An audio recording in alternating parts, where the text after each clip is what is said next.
सेवण सिंधी अदबी संगत शाख पारा लेखक प्रोफेसर डॉक्टर मोहम्मद इलियास भुट्टो जी किताब दुनिया जा मशहूर फलसफा जे महूरती शानदार तकरीब गवर्नमेंट बॉयज डिग्री कॉलेज सेवण में कोठाई वई। शानदार महूरती प्रोग्राम जी ज़ेरे सदारत जामी चांडियो कई। महूरतकार अहमद सोलंगी, खास मेहमानन में डॉक्टर अजहर अली शाह, डॉक्टर मुबारक अली लाशारी, मोहम्मद खान अबड़ो, अनवर सागर कांधड़ो हुआ। तकरीब में आयल मेहमानन के सिंध जी सकाफत टोपी अजगदा तोहफा पेश कया विया।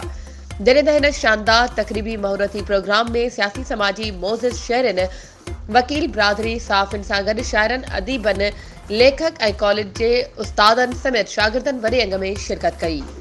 इलेक्शन 2024 जे सिलसिले में तव्हां भी पंहिंजे तक जे पसंदीदा उम्मीदवार के कामयाब बणाइण ऐं इलेक्शन मुहिम में सपोर्ट करण लाइ CN न्यूज़ ते इश्तिहार ज़रिए पंहिंजे उम्मीदवार जी चूंड मुहिम में हिस्सो वठी सघो था।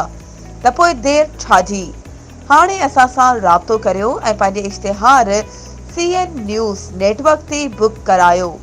वधीक राब्ते लाइ WhatsApp नंबर 03447223464। तेज़ तरीन news network CN news plus.